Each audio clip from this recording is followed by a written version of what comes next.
좋은 줄 알았더니 올 우리나라 거의 만만치 않다는 느꼈습니다. 저같이 공부를 주제는 불교의 이해와 신행, 그리고 교재 제목은 똑같습니다. 네, 그래서 교재를 해서 공부를 하도록 하겠고, 아까 방금 전에 부학장님께서 이렇게 말씀해 주셨듯이 10강 중에 걸쳐서 우리가 공부를 하도록 하겠습니다. 맞죠, 부학장님? 네, 10강에 걸친 공부 진행을 하도록 했습니다. 그 전에 8강하고 작년부터 우리가 10강으로 공부를 했습니다. 8강이 조금 그 시간이 아쉬운 그런 면이 있어서 2강을 늘려서 후반부 그 공부를 대승불교 공부를 조금 여유롭게 할 수 있도록 이렇게 해주신 것 같습니다. 이번에 제가 이제 무엇보다도 수미정사 빨리 오고 싶었던 것 중에 하나가 바로 만호 스님, 주지 스님, 만호 스님 이제 뵐 수 있겠다 싶어가지고 굉장히 약간 마음이 설렜습니다. 왜 그러냐면은 만호 스님 제가 이전부터 알고 있었습니다. 다 아시죠? 만호 스님 시집 다 가지고 계실 거라고 생각을 합니다. 네, 만호 스님 굉장히 따뜻하고 섬세하신 서정대이시고요. 그러신 분이시죠. 스님이 수미정사에 이제 오셔서 이제 뭔가 분위기가 좀 이렇게 문학적으로 달라지지 않을까 하는 그런 기대도 해봅니다. 우리 부학장님께서도 아주 명문, 국문학으로서는 명문의 국문학도십니다. 네, 그래 이제 저기 부학장님과 또 주지스님 같은 문학도로서 뭔가 여기가 또 문학동이잖아요. 한자는 물론 다르지만 뭔가 맞아떨어지는 것 같습니다. 이제 새로운 문학과 관련한 뭔가 펼쳐지는 시 교실이라든지 이런 게 이제 한번 만들어져서요. 101장 등등으로 해서 서로 생각과 감정 이렇게 주고받는 나누는 그런 시간이 만들어질 수 있지 않겠나 그런 생각도 해보게 됩니다. 오늘이 이제 강의 제목은 저는 항상 칠판에 쓰게 되는데요. 한번 쓰도록 하겠습니다. 제1강 오늘이 9월 4일입니다. 네. 이 지혜와 자비의 부처님의 교재의 첫 번째에 해당이 됩니다. 이 본론으로 들어가기 전에요. 이제 저는 현실을 떠난 불교는 없다. 한번 써드릴까요? 네, 현실을 떠난 불교는 없다. 제 모토로 삼으려고 그럽니다. 왜 그러냐면은 우리 불교가 현실을 떠나 있는 경우가 많습니다. 마치 도피의 종교인 것처럼 또 염세적인 어떤 종교인 것처럼 잘못 이해되기도 하죠. 분명한 잘못 이해입니다.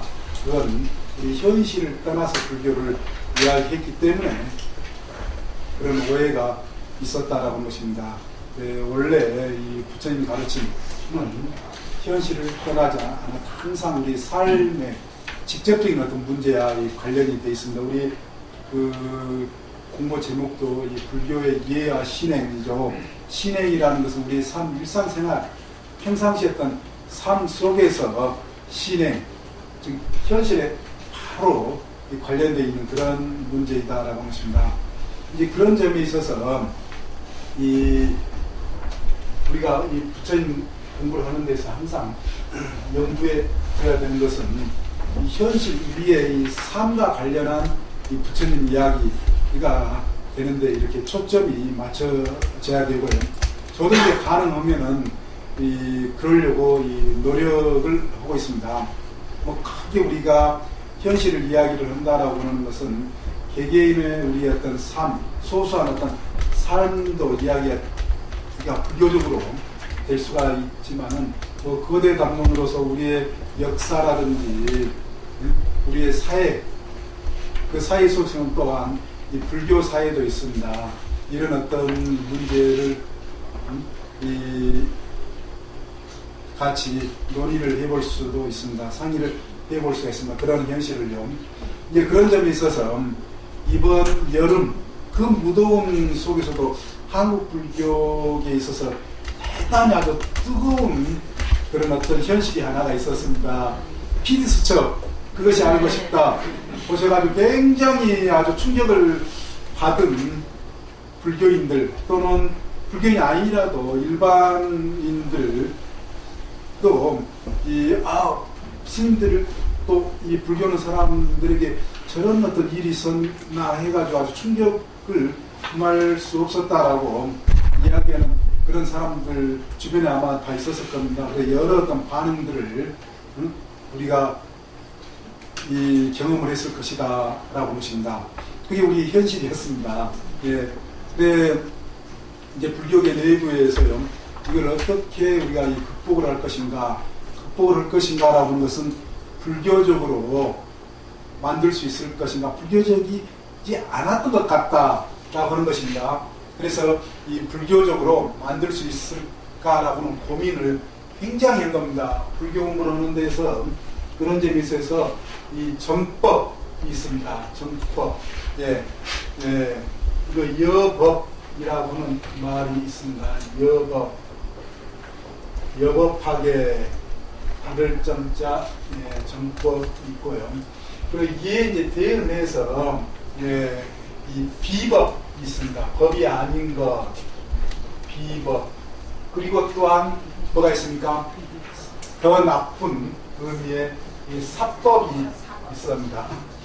삿된 법이다 라고 해서요. 그래 지금 우리 불교인들이 제대로 된 불교인들이 염려를 하고 고민을 했던 것은 정법이 아닌 법대로 되지 않았던 것 같다. 그래서 그런 어떤 한국 불교의 어떤 비법 또는 더 나아가서의 사법을 어떻게 하면은 이 정법으로 영업하게 대기할 수 있는가 고민했죠. 항상 제가 이 수미정사 저도 이렇게 오면서 제 그 봉투에다가 강의를 항상 가지고 다니면서 이렇게 보고 있습니다.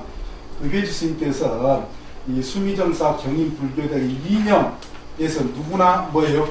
정법하는 불교 첫 번째로 이렇게 나와 있습니다. 그래 이 가장 중요한 문제가 이 불교 현실은 부처님 시대 때부터 변함없이 이루어져야 될 것은 항상 정법이 되도록 우리가 살아야 된다라고 하는 것입니다. 개개인의 삶은 물론 조직 불교 공동체가 이 정법이 되도록 법대로 여법한 그런 삶이 되야 된다는 거죠. 그리고 그렇게 돼야만이 누구나 포교하는 그런 어떤 불교가 된다. 포교 요즘에는 이제 그 한국 불교는 크게 총무원이 있고 교육원이 있고 포교원이 있습니다. 그런데 그걸 이제 세 가지 우리나라에서 나라도 뭐 입법기관으로 국회가 있듯이요.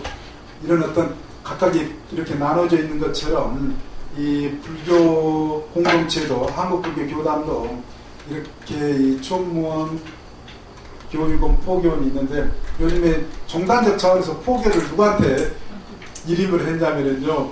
그 교육원장 스님께서요. 예전에 한 번은요. 제가 불자들이 해야 된다. 스님들은 절 관리하고 뭐예요? 이제 수행 중심으로고 포교는 제가 불교인이 이제 알아서 해야 될 그런 어떤 문제다라고 공개적으로 공식적으로도 그렇게 말씀을 하신 적이 있어요. 그래가지고 거기에 이제 굉장히 시시비비 그게 과연 맞는 이야기인가 불교적인 어떤 의미로 볼 때 그런 이제 논란이 일기도 했습니다. 그렇지만은 엄격하게 이야기를 해서 이건 포교는 어때요? 출제가를 구분 없이 막론하지 않고 해야 될 그런 어떤 문제죠. 그렇지만 요즘에 우리 한국 불교가 뭔가 좀 잘못돼가는 그런 어떤 것처럼 내가 되는 그런 어떤 분위기가 있다라고 하는 것입니다. 정법이 아닌. 그래서 이제 그걸 이제 보여준 건 그건 우리가 분명히 한번 생각해봐야 될 그런 문제다라고 하는 것입니다. 예. 그래 지금 그 정법, 비법, 비법, 사법이 이제 우리의 이제 화두입니다. 공부하는 데 있어서 어떻게 하면은 무엇이 정법이 위법이고 비법이고 사법인지 이걸 알아서 우리의 삶을 제대로 불교적인 하는 그게 바로 우리가 불교의 이해와 신행의 핵심적인 그런 문제이기도 합니다. 그게 또한 이 현실을 떠난 이 불교는 없다. 그 현실 속에서 우리의 구체적인 삶 속에서 불교를 할 수 있는 그러한 이 방법이 된다라고 하는 것입니다. 예. 오늘 그 첫 시간에 제가요, 우리 이제 불교 시사적인 현실의 어떤 문제를 이제 말씀드렸지만은 저는 이게 이제 제가 볼 자들이요, 이 비법이다, 사법이다 해가지고 들고 일어섰습니다. 이번에요.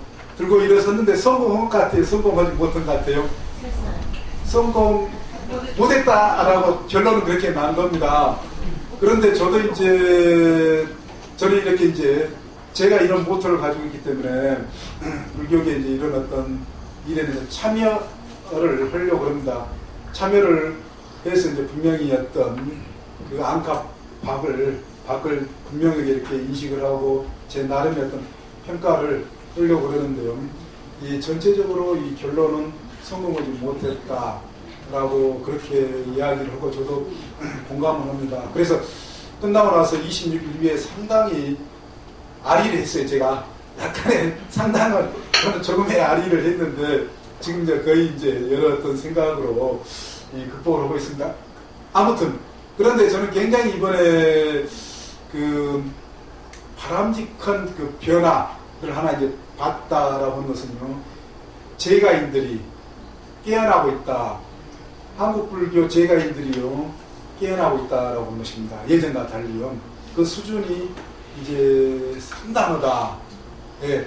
그 깨어나고 있다라고 하는 것은 예전에는 이제 그 신도라고 입장에서 이제 수동적으로 스님들이 이렇게 끌어주시는 대로 이렇게 이제 나아갔는데, 지금의 이제 제가 볼 자들은, 많은 제가 볼 자들은 내가 불교 공부하는 주인이다 라고 하는 주체의식, 주체다 라고 하는 그런 어떤 주인의식을 가지고 불교 공동체를 뭔가 책임감 있게 바꿔보려고 하는, 정법으로 여법하게 하려고 하는 그런 어떤 모습이 분명하게 이번에 분명히 보여주었습니다. 불교 보시는 분들, 특히 제가 불교인들이요. 그래서 이번에 결론적으로 이제 성공은 못했다라고 할지라도 저는 개인적으로요 굉장히 한편으로 기쁘더라고요.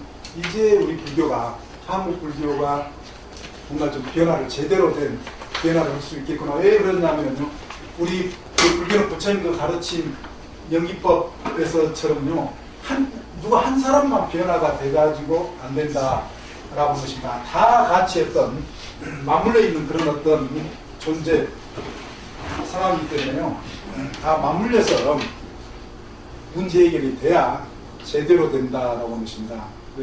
이번에는 이제 뭔가 우리가 바뀌어질 수 있겠구나라고 하는 그런 기대감이 이제 들게 됐습니다. 오늘 첫 시간에서요, 우리 최근에 어떤 불교 시사적인 그 현실에 대한 이런 문제를 조금 제가 말씀드렸고요. 제 생각을 말씀드렸습니다. 이제 우리가 본론으로 들어가서 오늘 첫 시간입니다. 첫 시간에 그 교재 몇 페이지죠? 그걸 한번 펼쳐봐 주시기 바랍니다. 교재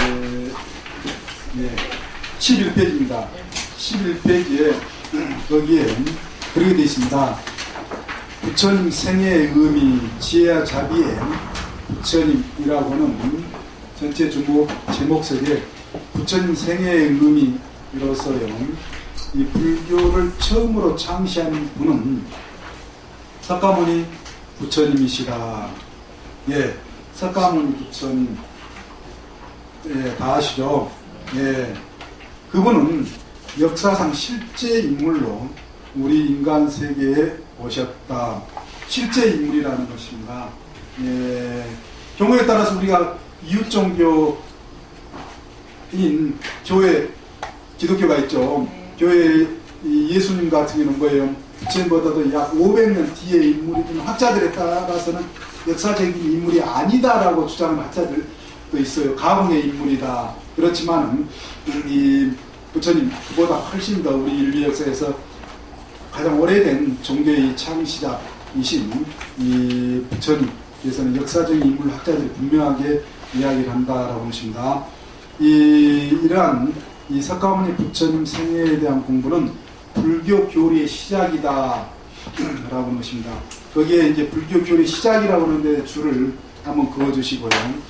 그래, 이 마음 공부 또한 마음 공부의 기준이라고 할 수 있다 라고 하는 말이 표현이 되어 있습니다.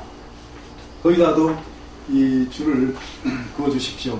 불교 교리의 시작이며 이 마음 공부의 기준이라고 한다 라고 하는 것입니다.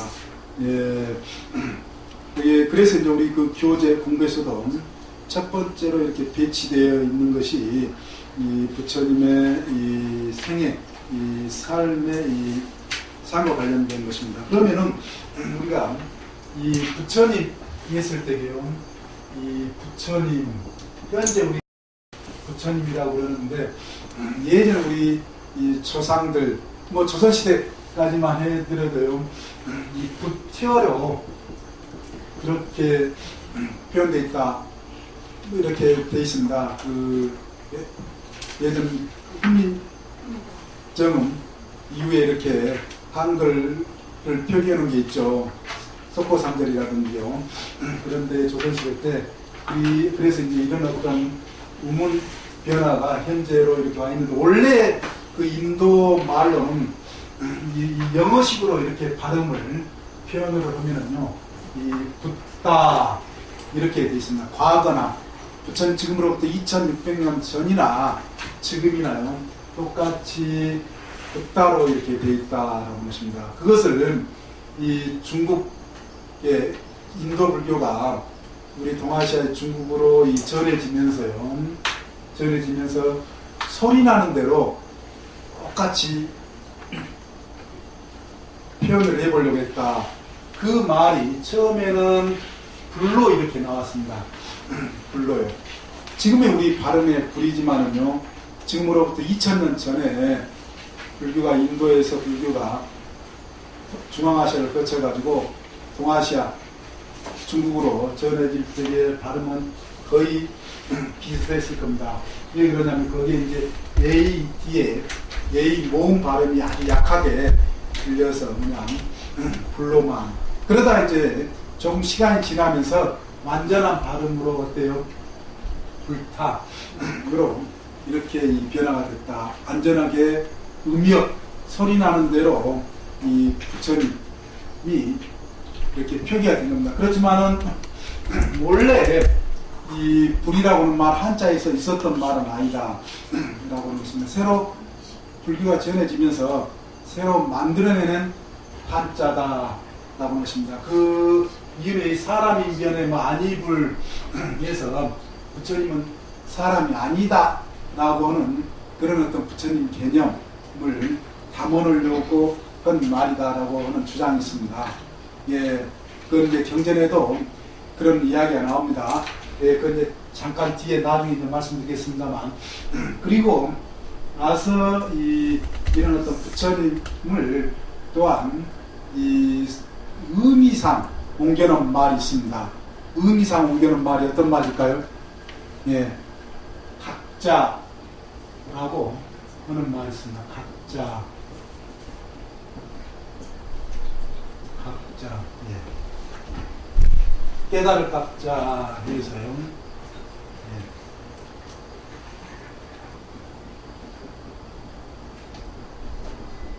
예. 예. 각자. 깨달으신 분이라고 하는 그런 말입니다. 소리 나는 대로 옮긴 음역, 의미상으로 옮긴 의역이라고 그렇게 이야기합니다. 그렇지만은 우리가 현재 우리나라에서는 이렇게 소리 나는 대로 옮긴 부처님으로 이렇게 많이 쓰이고 있습니다. 예. 방금 전에 제가 이제 의미상으로 옮겼다 했을 때게요. 각자라고 했을 때게 이 깨달으신 분이라고 하는, 그러면 이제 이 부처님은 기본적으로 깨달으신 분, 깨달으신 존재라고는 의미구나. 가장 기본 의미에서, 기본 의의에 있어서 그렇게 할 수가 있습니다. 우주와 인생의 진리를 깨달으신 분이다. 우주와 인생의 진리를 깨달으신 분이다. 그런데 이 말은 약자다라고 하십니다. 약자. 그리고 약자가 아닌 완전한 말. 요즘 이렇게 우리나라에서 이제 휴대폰으로 쓰고요, 인터넷 쓰면서 약자를 굉장히 젊은 사람들이 줄임말을 많이 씁니다. 그런 것처럼 이 말 또한 이 줄임말이다 라고 하는 것입니다. 그러면 줄이지 않는 완전한 말이 어떤 말이냐, 그럼 이제 알아봐야 되겠죠. 완전한 말, 줄이지 않는 완전한 말이 어떤 말일까요? 부처님에 대한. 예. 예? 예. 그냥 말씀해 주셔도 됩니다. 하시는 대로요. 예. 우리 그 반야신경에 마지막에 안욕따라 삼약삼보리가 있죠. 예. 거기에선 부처님은 안욕따라 삼약삼보리를 성취하신 분이다. 그래서 안욕따라 삼약삼붓다 라고 그렇게 되어 있습니다. 원래 그렇게 보면 이제 원래 말이, 안전한 말이 아누따로 삼마 삼붓다. 예. 영어식 발음으로 이렇게 표현을 하면 이렇게 되어 있습니다. 아누따로 삼마 삼붓다. 그걸 이렇게 붓다로만 우리는 이렇게 굉장히 간단하게 이렇게 줄여서 쓰고 있는데, 앞에 이렇게 수식어는 말이 상당히 길죠. 예. 이걸 다시 뭐죠? 뜻으로 옮긴 말이 뭘까요? 안욕따라 삼약삼보리를 뜻으로 옮긴 말이 뭘까요? 한문으로요. 한문으로 뜻으로도 옮겼습니다. 소리 나는 대로 안욕따라 삼약삼보리가 있지만은 뜻으로 안욕따라 삼약삼보리를 옮겼는데, 무상 정등정각. 예, 맞습니다. 예, 무상 정등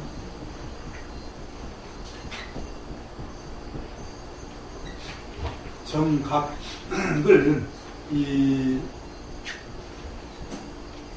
안욕따라 삼약삼보리를 옮겼는데요. 그래서 안욕따라 삼약삼붓다 하면은 무상 정등 정각자가 되겠죠. 이렇게 각자로 이렇게 되어 있듯이요. 예. 안전한 부처님의 이름이다라고 하는 것입니다. 그러면은 이게 의미, 지금 수식어는 생략된 수식어는 말을 분석을 해봄으로써 붓다에 대한 의미가 좀 더 구체적으로 다룰 수가 있습니다. 예. 거기에서 이제 무상이라고 하는 것은 뭡니까? 더 높은 것이 없다. 윗상자.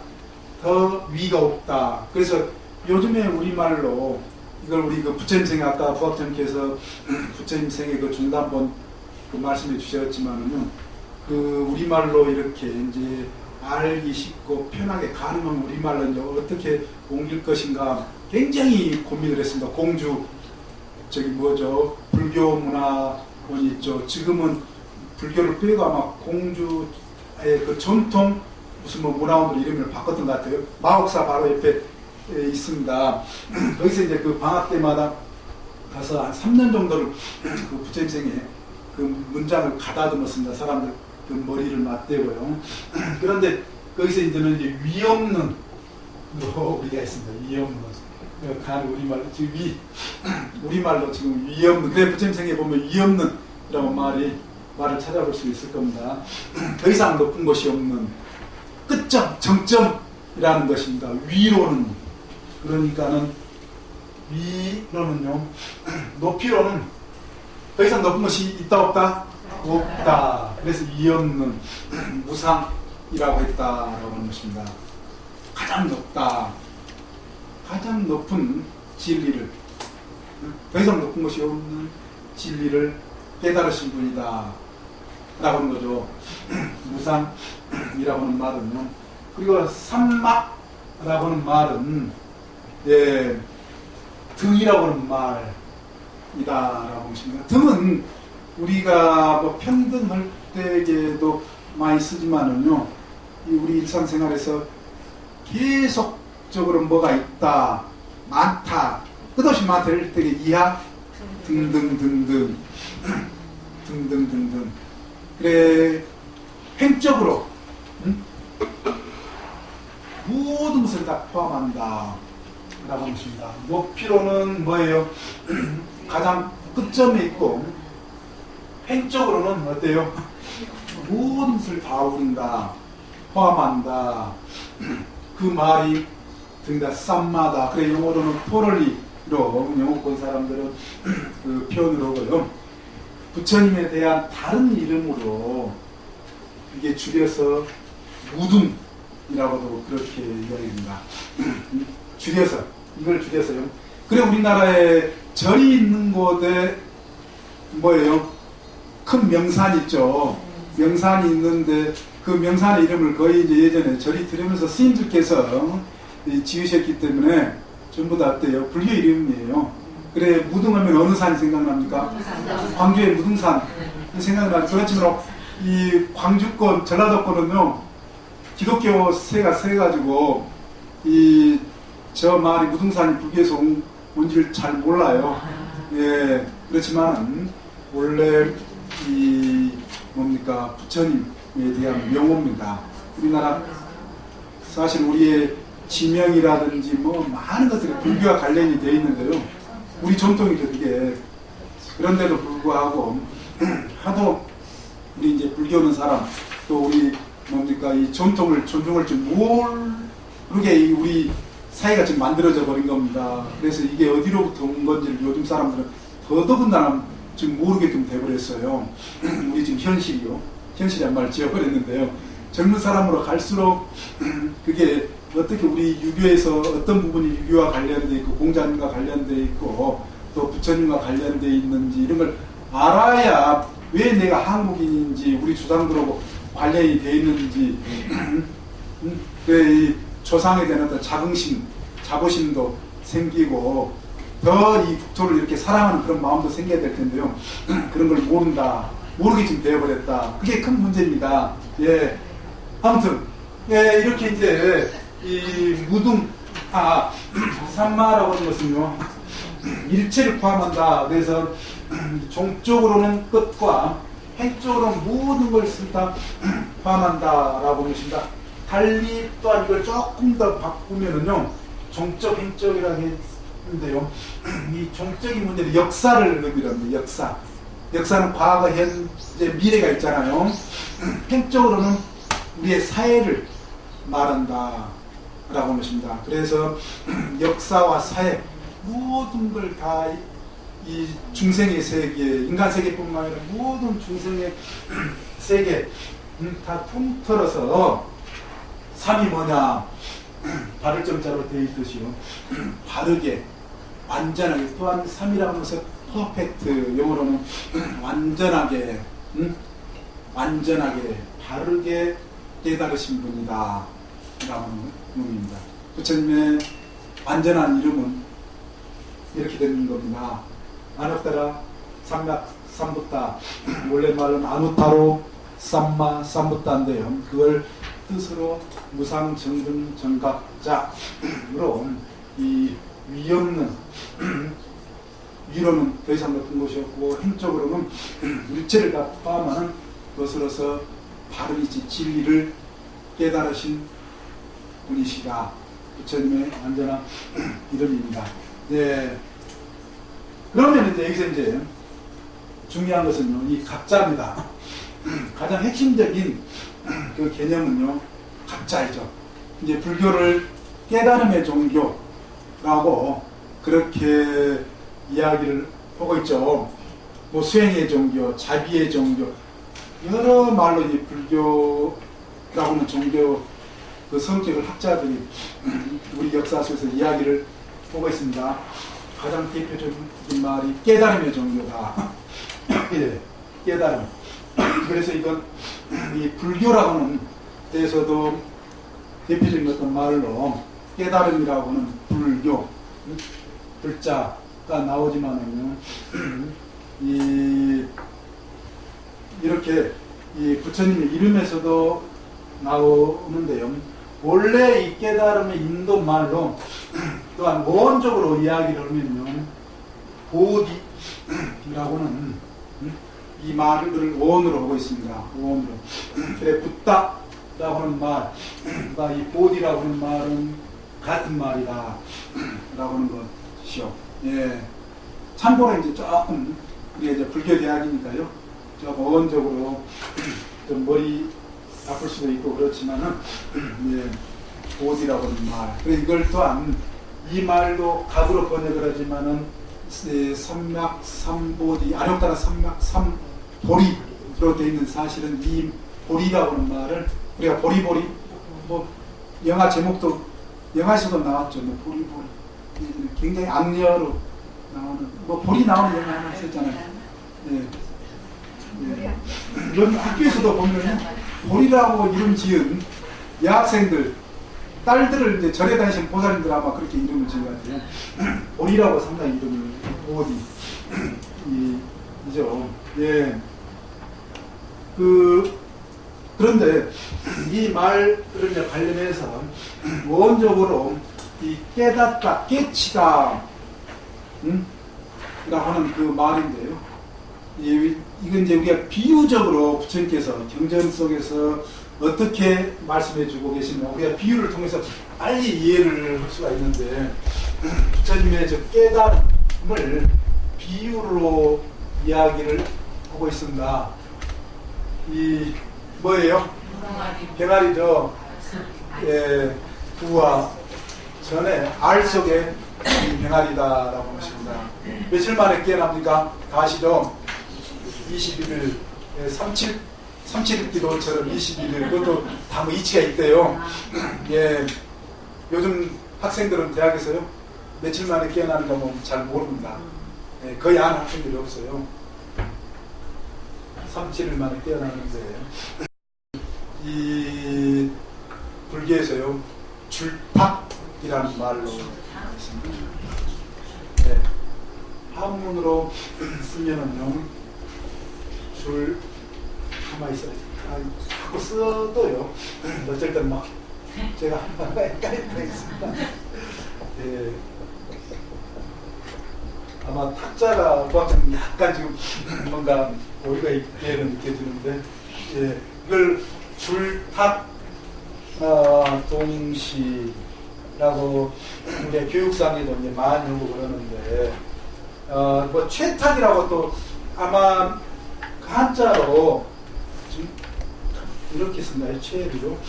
예, 뭐 채탁이라고도 이렇게 되어 있는 경우가 있습니다. 그렇지만 일반적으로 발음상에 있어서 줄탁이라고 그렇게 이야기를 하고, 이렇게 그 입구자로 이렇게 되어 있듯이 이 줄은 안에서 병아리가 이렇게 톡톡톡 치는 걸 의미한다고 합니다. 그리고 이제 바깥에서 그 기운을 알고 알을 품은 어미당이 도와줘서 이렇게 툭툭 치는 것, 그것을 위탁이라는 의미라고 그렇게 설명을 하고 있는데요. 그래, 불교에서 이렇게 공부하는 것, 서로가 도반이라고 그런 것은 어때요? 서로가 끊이면서 누가 뭐 스승이고 누가 뭐 제자고는 아닙니다. 다 같이 선지식, 부처님께서 그러신 거예요. 다 같이 깔려난 다 같이 이 선지식이라고 표현을 하고 있습니다. 다 같은 도반이다. 항상 이제 나중에 이제 제가 경전을 한번 소개해 드릴 수 있을 겁니다. 부처님께서 선지식경 또는 반경이라고 하는 경 이름이 있습니다. 제자가, 아난존자가 이 도를 깨치는 데는 무엇이 가장 그 도반이 아주 중요한 것 같습니다. 그 중요하는데 이 도를 깨치는데 절반에 가까울 정도로 이 중요하다. 그래서 반경이라고 합니다. 그러니까 부처님께서 절반이 아니라 뭐라고 했다라고요? 전부다. 예, 선지식경 또는 이 반경으로 나오는데요. 그토록 이렇게 옆에 계신 도반들이 서로가 자기 삶을 잘 살 수 있도록 이렇게 자극을 주고, 자극을 주면 그게 이제 도반이 되는 겁니다. 보부가 되는 거고요. 아무튼 이 불교에서는 이렇게 서로가 선지식이 되는, 좋은 지식이 되는, 좋은 삶을 살 수 있도록, 깨침의 삶을 살 수 있도록 쪼아주는 그런 어떤 역할을 중요하게 여긴다. 교육상에서도 굉장히 중요한 말로 이렇게 많이 쓰이는데, 대학이라든지 어떤 대학에 가면 이걸 큰 바위에다가 새겨놓기도 하고 그래요. 그런데 이게 정작 이 말이 어디서 온지는 몰라요. 대학에서 말은 좋아서 쓰고 적절한 교육상에서 아주 적합한 말이다. 그래서 교장선생님이나 총장선생님이 훈시할 때에 이 말을 쓰면 이 말이 정작 어디에서부터 기원하는지 잘 모르는 경우가 많다. 그렇지만 불교에서 왔다. 그 헤르만 헤세의 시타르타 데미안에서도 아주 중요한 비유로 이게 나오지 않습니까? 혹시 뭐죠? 뭐라고 그랬죠? 제가 그 작자 이름이? 헤르만 헤세? 네. 제가 연대 저도 이제 죄송합니다만 빡빡한 보는 게 있어요. 그래서 굉장히 방금 전에 이야기 놓거든요. 네. 아무튼 그래서요. 지금 그 깨달은 개념을 지금 이야기하다가 지금 약간의 가는 옆길로 많이 안 써야 되는데, 그 부처님께서 깨부신다, 깨뜨린다, 깨달으면서 깨뜨린다. 마치 뭐예요? 이 병아리가 껍질을 깨고 나오는 것, 껍질을 깨는 것, 깨부시는 것, 깨달음의 비유로 나온다. 그러면 각이라고 하는 말, 우리가 이제 개념이, 기본 개념이 무엇인가 비유를 통해서 이해할 수가 있습니다. 즉, 뭐냐면요, 이 껍질로 이 둘러싸여 있기 때문에 이 병아리는 병아리 안에 공간은 밝습니까? 어둡습니까? 어둡죠. 그걸 이 불교의 교리적인 표현으로 뭐로 되어 있습니까?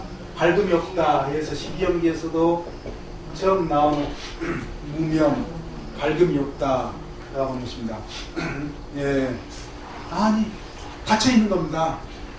예. 껍질에 이해 가지고 밝은 세상이 좋아요? 어두운 세상이 좋아요? 밝은 세상이 좋죠. 찬란한 빛의 세계로, 광명의 세계, 광명의 세계와 하나된 삶이 누구나 다 갈구고 있는 겁니다.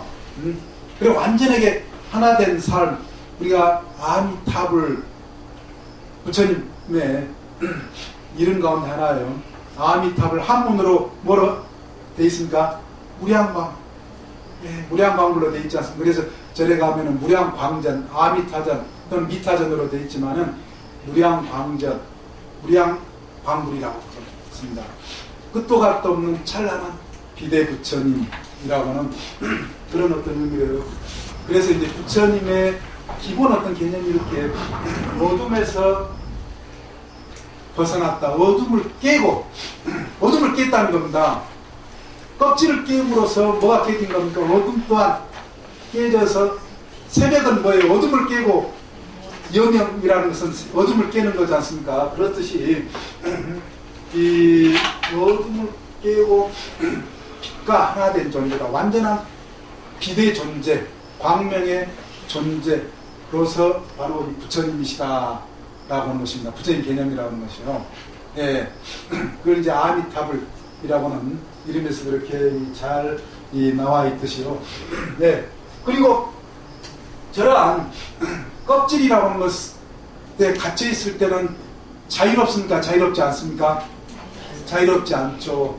껍질이 우리의 병아리를 구속하고 이 속박하고 있다라고 하는 것입니다. 그래, 이 구속과 속박으로부터 벗어날 수 있었던 것은 뭐예요?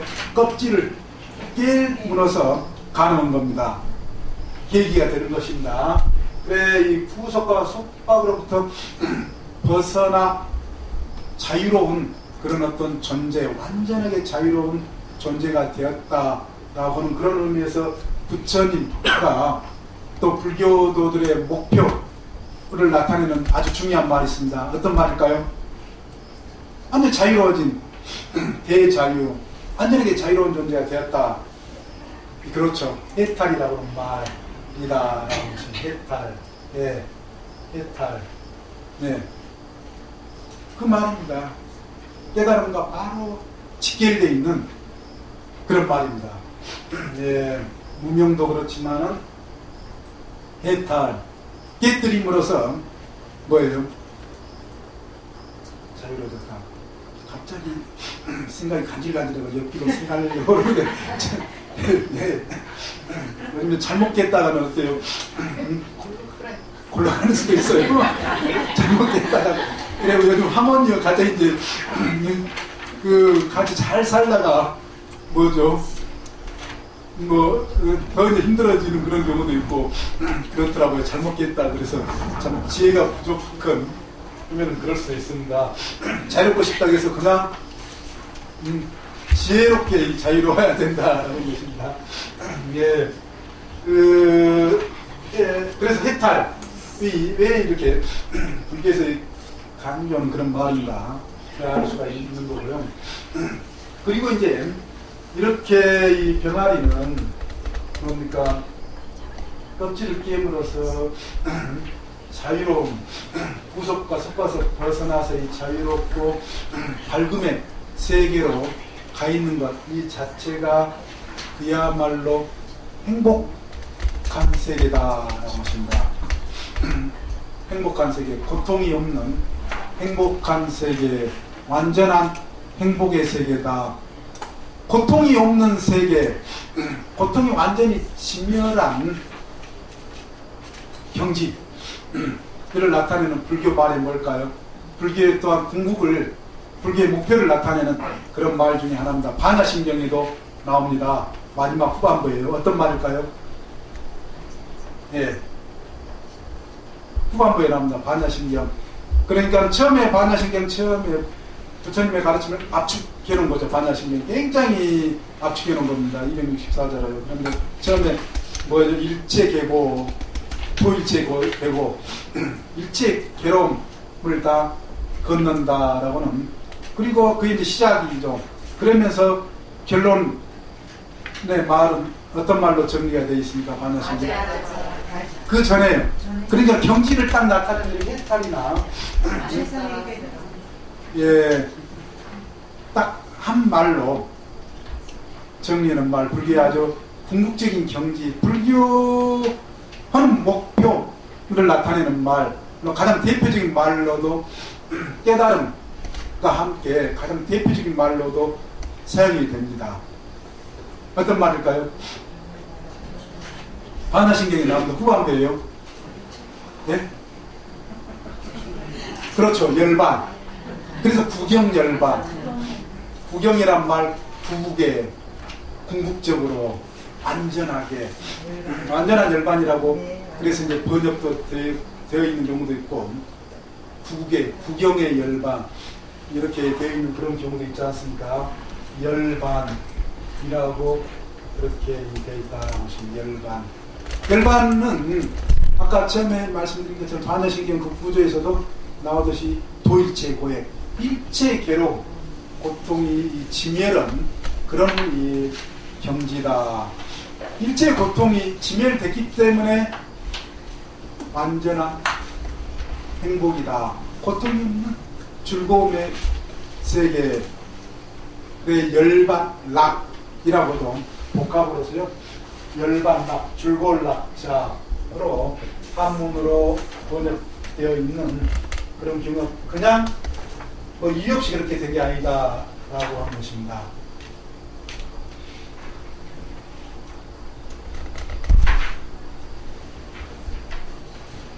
열반, 락. 예, 락. 요즘에 락, 즐거울 락자, 영어권에서는 해피니스, 번역은 행복이라고 하는 말을 다 번역합니다. 네, 우리는 한문으로 예전에 행복이란 말, 예전에는 행복이란 말을 안 썼습니다. 행복이란 말 대신 뭐 어떤 말을 썼다라고 우리 한자로 동아시아권에서요. 주로 락자, 안락하다. 또 한마디로 락이라고 하는 말. 요즘에 우리가 해피니스, 행복이란 말. 행복이란 말은 사실은 만들어진 지 얼마 안 됩니다. 예전부터 쓴 말은 아니에요. 예. 그렇지만 안락, 불교적인 의미, 안락이라는 말. 네. 완전한 행복. 왜요? 왜 안전한 행복이냐? 일체의 괴로움, 고통을 다 진멸한 그런 경지로서 열반이기 때문에 그렇게 정의를 하고 있습니다. 열반은. 네. 그렇게 되면은요, 이제 우리가 이 불교 공부의 궁극적인 목표를 나타내는 세 가지 말이 가장 핵심적인 말이 정리가 됐습니다. 하나는 깨달음, 보리라고 하는 말. 보리가 깨달음이죠. 네, 깨달음. 두 번째가 뭐예요? 해탈. 세 번째가 열반. 제가 이건 굉장히 제 글이라든지 강의에서 같은 경지를 나타내는 다른 말로 그렇게 많이 표현합니다. 같은 경지를 나타내는 다른 말. 왜 강조를 하냐면 우리 불교에서 이 불교를 설명하는데 이게 마치 다른 경지처럼 또 설명되는 그런 경우가 있기 때문에 쐐기방이라고 첫 번째 강조를 하고 있습니다. 예. 물론 거기는 이제 아까 말씀드린 무명도 중요한 개념이기도 하지만은 특히 이 세 가지 말은 가장 이 핵심적인 중요한 말이다라는 것입니다. 예.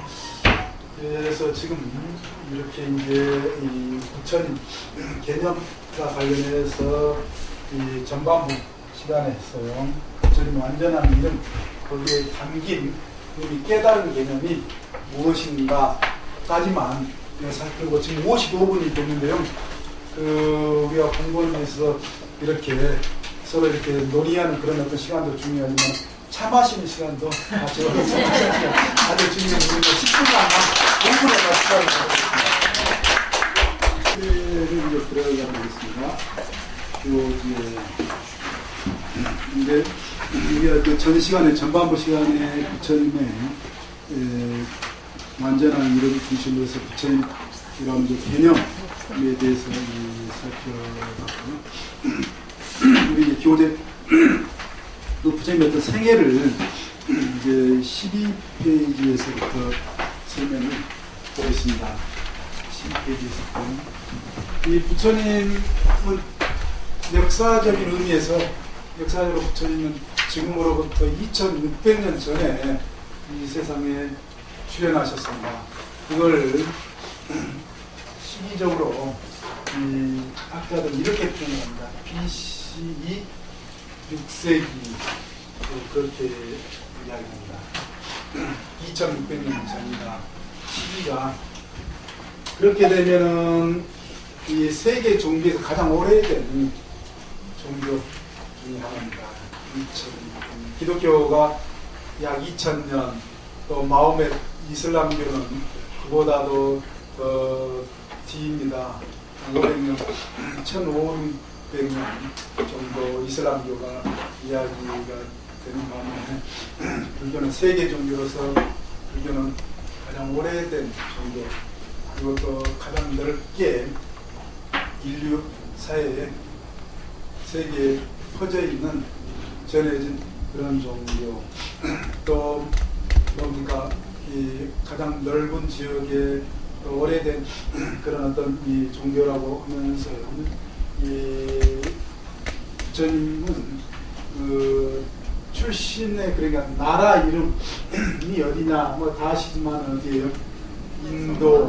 인도에서도 인도가 굉장히 우리나라보다 이 남북한 합쳐서는 16배가 더 큽니다. 남한만에서는 33배가 더 크고요. 거기에 인도에 2600년 전에 이 석가국이라고는 이 인도의 석가국이라고는 나라에서 출현을 하셨다. 아버지 이름은 뭐로 되어 있습니까? 정반환. 어머니 이름은 마야부. 마야라는 마을이요. 아마 인천에도 네팔 사람들이 와 있을 수가 있습니다. 지금 네팔 여자들의 이름 가운데 지금도 많은 이름이 마야가 있어요. 마야. 부처님 시대 때도 그렇지만은 아마 부처님 어머님 이름이 마야에서 그 뒤로 많이 아마 붙였을 겁니다. 네, 마야가 뭐냐? 너무 그냥 예뻐가지고 정신이 뭐죠? 잃어버릴 정도로 예쁜. 우리 교사님 예쁜 여자 그 정도로 정신을 잃어버릴 정도로 예쁜 여자 본 적이 있습니다. 한번 대단히 이야기할까? 그 보살님들은 정신을 잃어버릴 정도로 아주 멋진 남자 보신 적 있어요? 없어요. 있으면 참 골치 아팠을 수 있겠죠. 네, 그런데 아무튼 네, 그 마야라는 말이 그겁니다. 네, 환영이라고. 그래서 번역은 일루전이라고 그렇게 번역을 하는데 환영. 너무나 예쁘다. 아주 황홀적으로 환상적인, 요즘 환상적이다라고 말해서 꿈속에서나 상상으로만 그렇게 보는 듯한 그런 어떤, 네. 그래, 이 정반환과 마야부 사이에서 왕자 출신으로 왕위를 물려받을 왕자 출신이다라고 그렇게 이야기를 하죠. 그래, 이 부처님의 이 출신이 말 그대로 왕자 출신이다. 네. 그래, 이 부처님은 이런 왕자 출신인데도 불구하고 왕위를 물려받지 않고 이 출가를 하셨다라고 보십니다. 결혼은 몇 세에 했다라고 해요? 대략 16세가 아닌가? 제가 아마 부처님 뒤에 몇 살로 돼 있던가요? 아마 16세가 그렇게 돼 있 것으로 제가 자료집 뒷부분에 써져 있나요? 16세로 돼 있나요? 네, 16세로. 예. 그리고 이 부처님의 부인 이름은 뭐였어요? 네, 콜리아국의 공주 출신 야쇼다라고 하는. 네, 그래 그 아들도 하나 뒀다라고 하는 것입니다. 아들 이름이 뭡니까? 나올라라고 하는 이름으로 그렇게 되어 있습니다. 그래 부처님께서 우리가 이제 여기서 하나 알 수 있는 것은요, 부처님도 우리 그 처음부터 부처님이 아니었다. 뭐예요? 부인도 있었고 결혼도 했고 자식도 있었다. 지금 여기 계신 보살님, 거사님처럼요. 우리하고 같은 분이셨다. 아주 특별한 별다른 얼른 봐서는 그건 아니다라고 보십니다. 그래 거꾸로 이야기하면 지금 그렇게 자식이 있고 그러면 언제든지 부처님처럼 출가할 수 있다 없다? 그럴 수 있다라고 하는 겁니다. 아, 한번 출가를 한번 해보고 싶다 라고 하는 마음이 일어나면 그 발심이라고 합니다. 네, 네, 똑같은 겁니다. 네. 그래, 이 부처님께서 16세에 결혼을 하시고 이렇게 29세 때, 그 이후에 29세 때 이 출가를 하셨다. 그 출가와 관련해가지고 이 사문유관, 우리 교재에도 나와 있죠, 아마. 우리 예전에 한양성, 한성 하면 서울 한성이라고 그랬죠, 한양성은. 거기에 보면 동대문, 뭐 남대문, 서대문, 북대문 있듯이 그 사문유관으로서 부처님의 출가 동기라든지 여러 가지를 다 한 번에 다 이렇게 보여주죠. 출가 동기하기, 출가의 목적 이런 거요. 그래 부처님께서 이렇게 이 동문으로 한 번은 뭐예요? 이 피크닉 요즘 같으면 뭐 바람 소리로 이 가셨다가 뭘 봤다고 합니까? 늙은 사람을 봤다라고 하는 것입니다. 그 이야기는요, 이 부처님께서는 이제 궁중 안에서만 살다가 우리가 이 사람이 아주 이렇게 나이 들어가는 그런 어떤 모습을 일부러 의도적으로 가능하면 안 보고 좋은 것만 젊음만 이렇게 보게끔 하는 그런 어떤 환경이었다라고 하는 것입니다. 그런데 이렇게 이 부처님께서요, 이 늙음을 보게 되면서 사람이 이렇게 늙어가는구나, 늙음이라는 게 있구나, 그걸 보고 굉장히 충격을 받았다는 겁니다. 예, 굉장히 충격을 받았다는 겁니다. 그래서 이 바람 소리를 재밌게 이렇게 바람 소리 그런 마음이 싹 가셔서요, 그냥 마부에게 궁중으로 다시 돌아가자 해서 인생에 대해서 고민을 하셨다는 겁니다. 왜 인생에 이렇게 이 늙음이라는 게 있는가. 그리고 동쪽에서요, 다음으로 어떤 문을 가셨다라고 나오는가요? 남문. 네, 남문을 가서요, 보니까는 이 병든 사람을 만났다. 굉장히 깊은 병에 들어서 몸을 제대로 못 가누는 그런 처지의 사람을 보면서 또한 굉장히 충격을 받았다라고 하는 것입니다. 그래 이제 나중에 다시 그냥 바로 그냥 궁중으로 돌아와서 도대체 인간은 왜 이 병듦이 있는가라고 하는 그런 문제를 깊이 사유 고민을 해보셨다. 그리고 난 다음에 나중에 서쪽으로 또한 이 바람소리로 이렇게 가셨을 때 소풍을 마구 갔는데요. 그때 상현함을 봤다라고 했습니다. 예. 그래, 사람이라면 죽는 거구나. 그 이제 죽음에 대한 경험, 목도에서 죽음을 보게 됨으로써 굉장한 충격을 받아서요.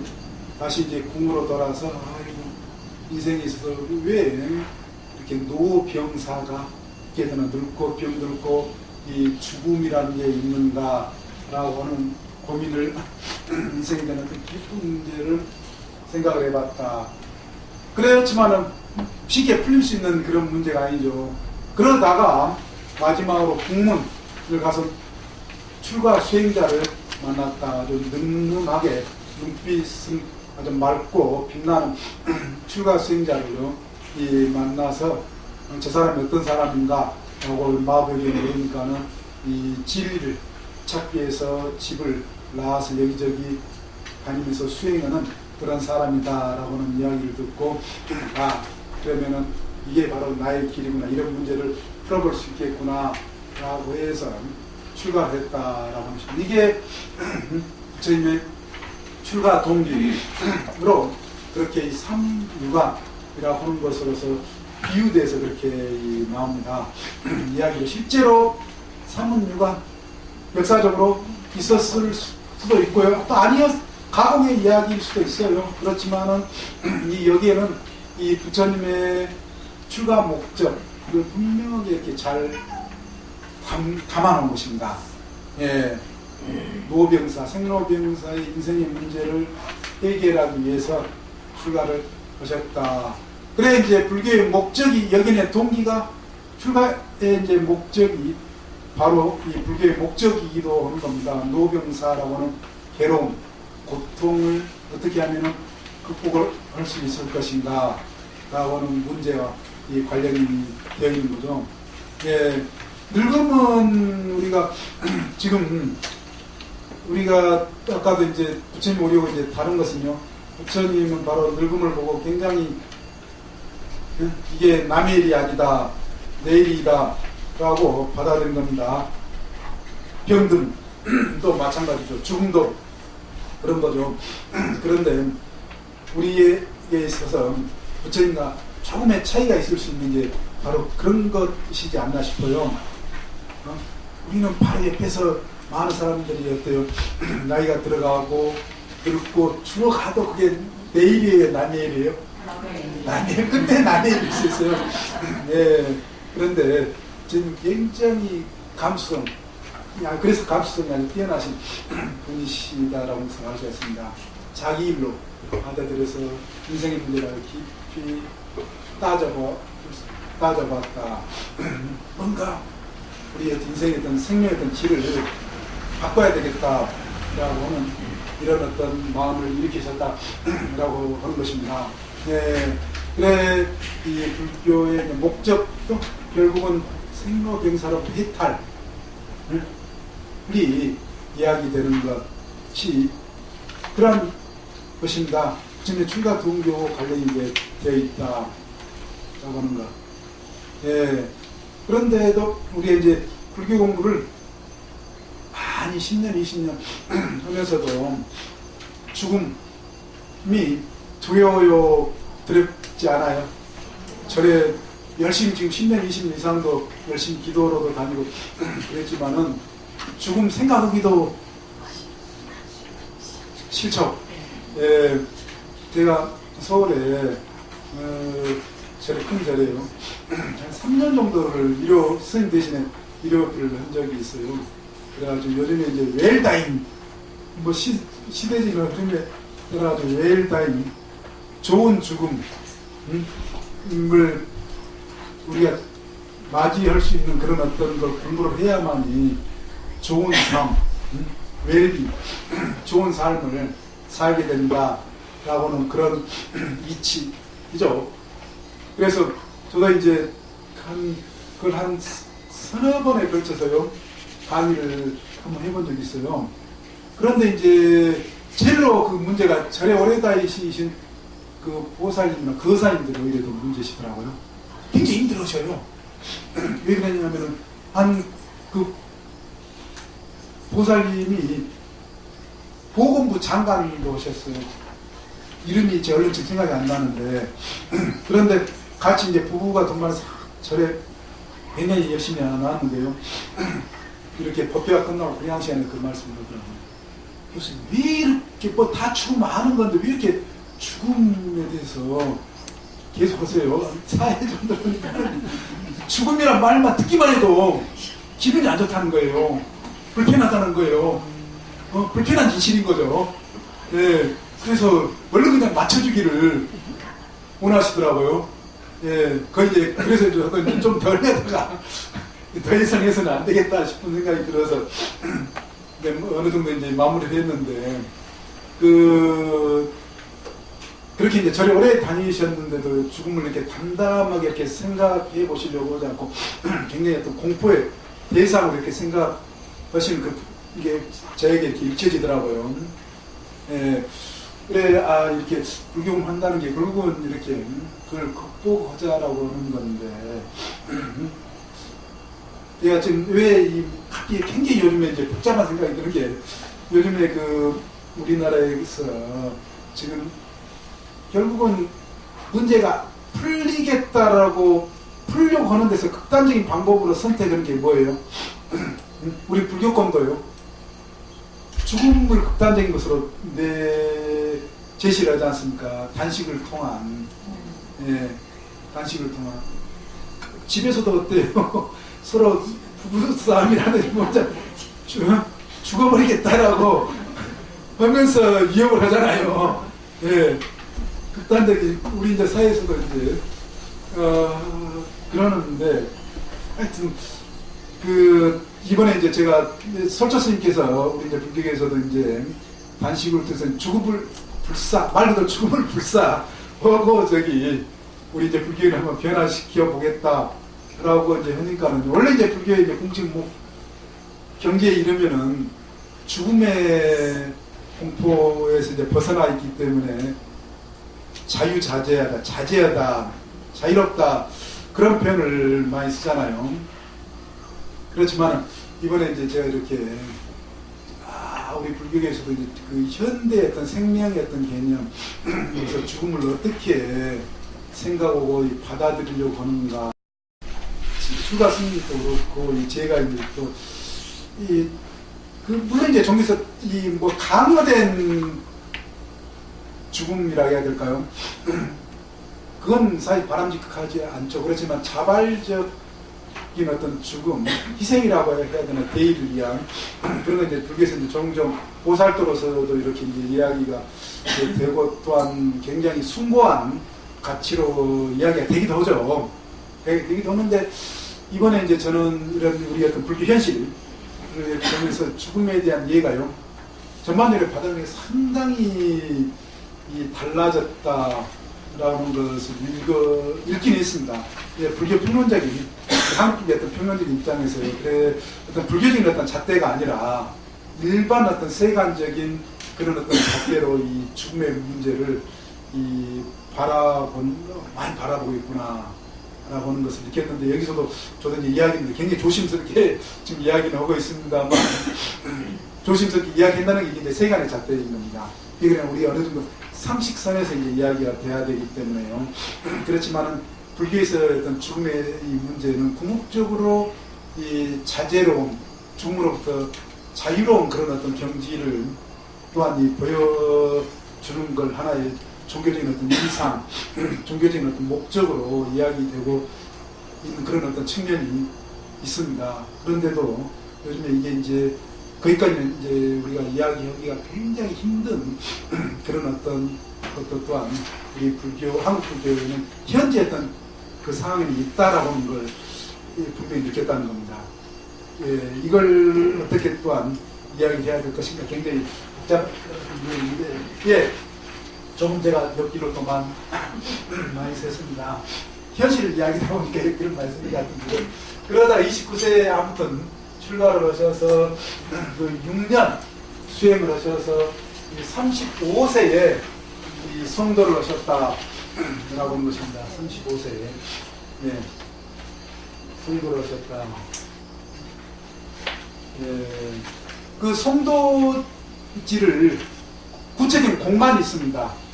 공간으로서 역사적인 어떤 장소로서 중도 불교 유적지입니다. 아주 유명한. 저도 그래서 6개월 동안이나 기도를 하면서 참선을 하면서 지내본 적이 있습니다. 인도 유학 시에요.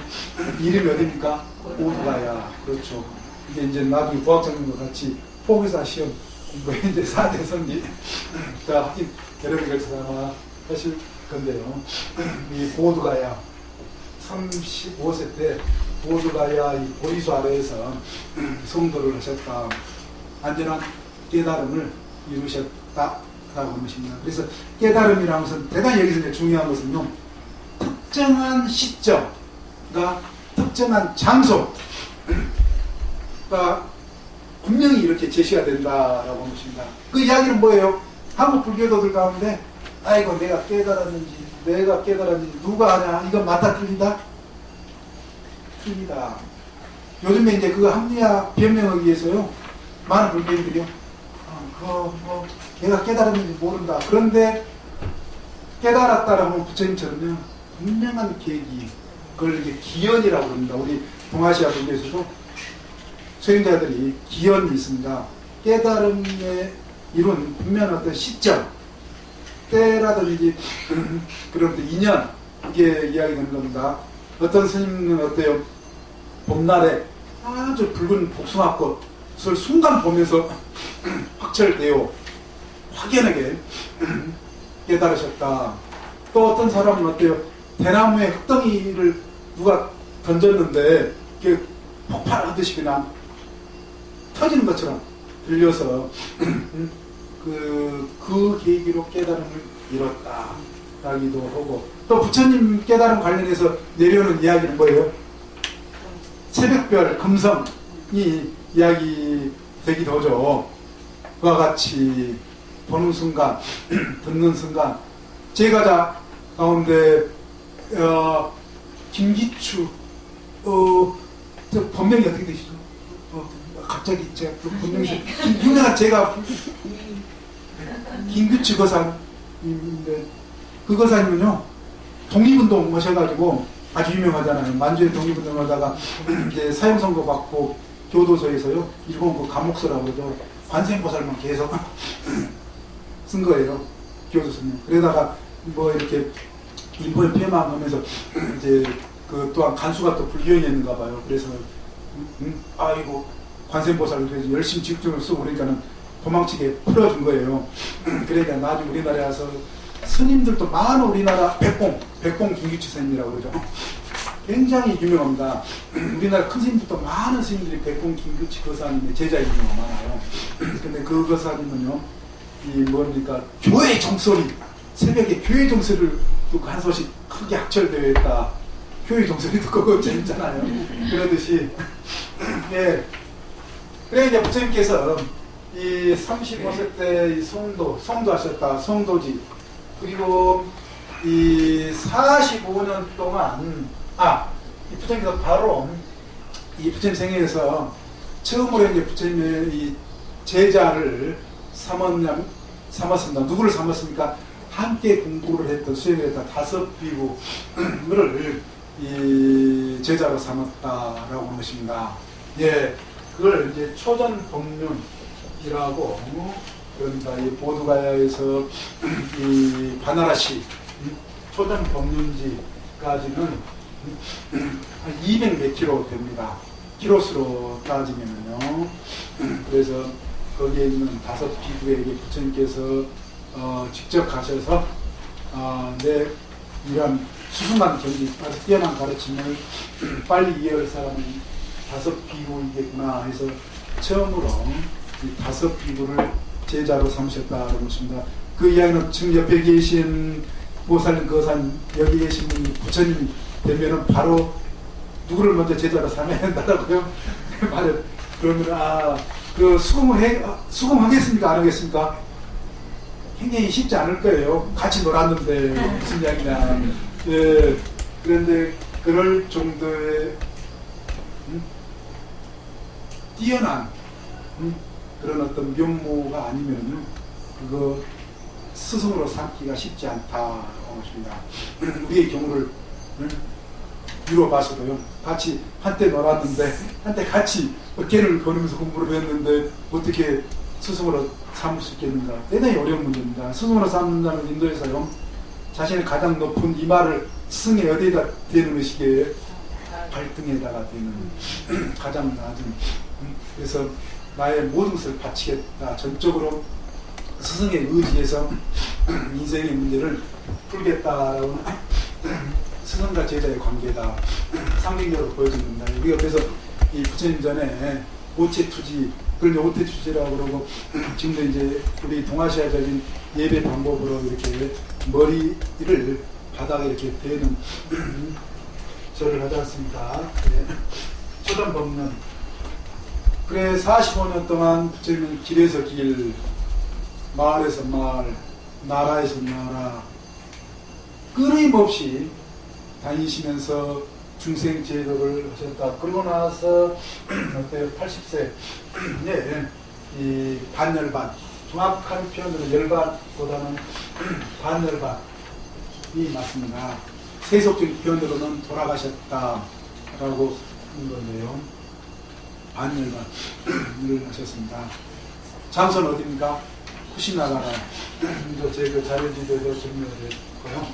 그래서 이 부처님은 45세 길에서 길, 이 부처님을 우리가 불도를 닦는다. 불도 할 때에 부처님 끊임없이 길에서 길, 마을에서 마을, 길을 따라 다니셨다라고 하는 거. 예, 길도자입니다. 예, 길도자. 우리가 부처님의 길, 부처님의 길을 따라서 가는 겁니다. 우리 중생의 삶도요. 불교도라고 하는 것은 바로 부처님의 길, 불도, 수도, 길을 닦는 겁니다. 수도는 뭐예요? 닦는 겁니다. 수리한다라고 할 때에도 길을 닦는 겁니다. 예, 수도. 뭐 어떤 길을 닦아요? 부처님의 길을 닦고 있는 거죠. 불교 공부한다는 것은 불도를 닦는다. 달리 하면 수도한다. 길을 닦는다. 라고 하는 거. 그래, 계속 지금 길을 잘 닦고, 불교의 궁극적인 목적, 아까 말씀드렸죠. 열반, 해탈, 깨달음, 완전한 깨달음을 향해서 가고 있는 겁니다. 가는데 그냥 걸어서 가는 사람도 있고요. 차도 타고 가는 사람도 있습니다.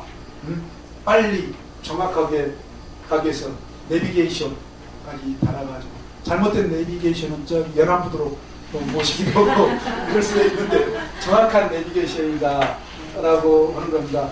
이런 어떤 개념에서요, 불교에서 정확하고 빠른 개념으로서 승자 개념이 나옵니다. 팔승자. 걸어가는 것보다 어때요? 빨리 정확하게 간다. 팔승자. 교통기관 탑승한다.